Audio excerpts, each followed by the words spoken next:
there, friends, coming at you with another episode of the Unroad Download presented by BMC. We're here at the expo at Belgian Waffle Ride, North Carolina, and I get a chance to spend a few minutes with one of the major protagonists in tomorrow's race, Kerry Werner. Kerry, how's it going, buddy? Yeah, pretty good. Had a good trip down, so ready for tomorrow.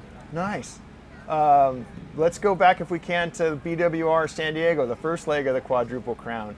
I watched your fascinating wrap-up video of that. What are some of your big takeaways from that event? Yeah, so that was like my first kind of like 130-mile gravel race. Last year with BWR Asheville, I did my first like kind of big 100-mile race. Okay. So there was definitely some learning curve going on at San Diego, mostly like trying to stay dialed with nutrition and also just like trying to get a feel for how the race plays out.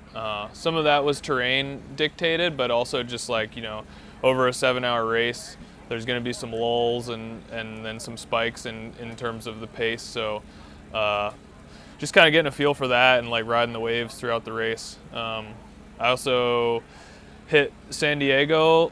You know, like I raced the whole cross season, race Worlds, Cross Worlds in Fayetteville, and then I took some time off. So I only had like 6 weeks to get ready for that after a big break. So I feel like I'm in a bit better place in terms of fitness and just where I should be. So I'm looking forward to tomorrow for sure. So you mentioned doing these races for the first time at that level of distance. You come from more of a cyclocross background. Certainly the volume is there. The volume is not an issue, or the distance is an issue, but it's more the racing at that distance, yeah? Yeah, like I could do the ride, no problem. That's not the concern. It's mostly just like going hard for that long. You know, like in cross, we're used to just like repeated punchy efforts over and over again.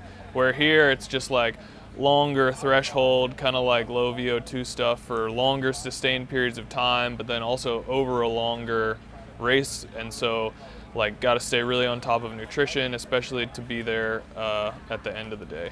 Is there anything specific you adjusted your training plan to handle that? Yeah, just more volume really. Okay. Longer and harder? Longer, some harder efforts, but mostly just fitting more volume in. I'm a rider that like kind of physiologically trends towards like being naturally good at the punchy repeatability stuff, and like the longer stuff is the stuff I have to work on. So yeah, fitting in a bunch more volume this year. Last month was huge for me, and I think that just helps kind of build everything up for me. How much homework do you do into the course before a longer distance race like this? Yeah, well, I mean, like the course is relatively the same as last year.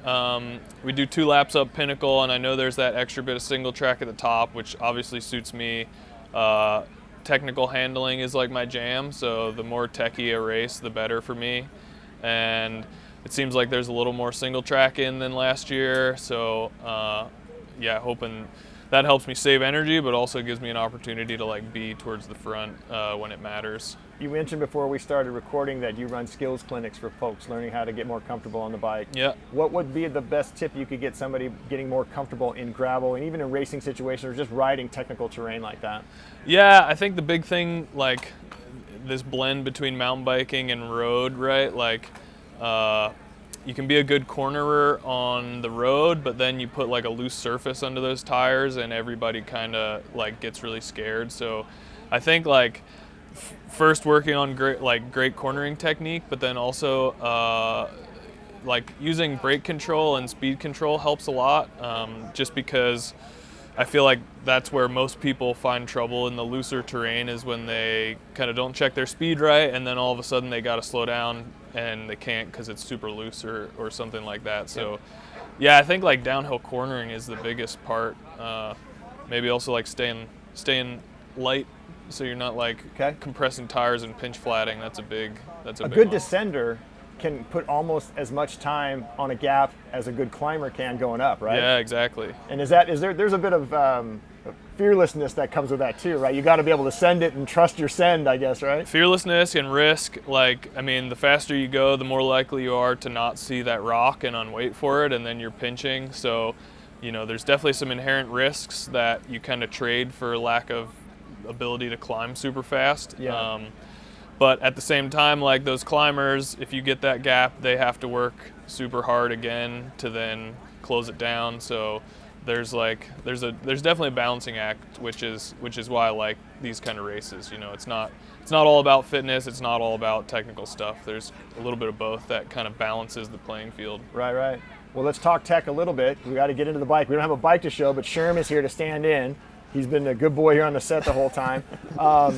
Do you set up a bike specifically for a course like this, or would you ride the same setup maybe you had at BWR San Diego? Yeah, same setup. I'm just switching tires. Okay. So what are you going to go with? I ran the 32 Refuse, like a skinnier pinner tire, like road tire basically for San Diego.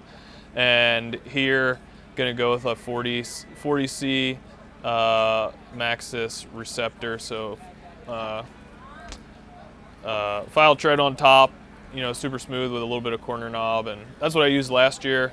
Seemed to work really well. I was comfortable with it, so yeah. And what's the gearing choice given all the climbing we're going to be doing here tomorrow? Yeah, I prefer to run the double rather than the 1x setup. So I've got Shimano GRX front, like full drivetrain and brakes and everything. So we've got like a compact crank up front with a 1134 in the back, and yeah, I should be plenty good with that. I think it's going to be really good, my man. Jeters will say otherwise at the end of the day.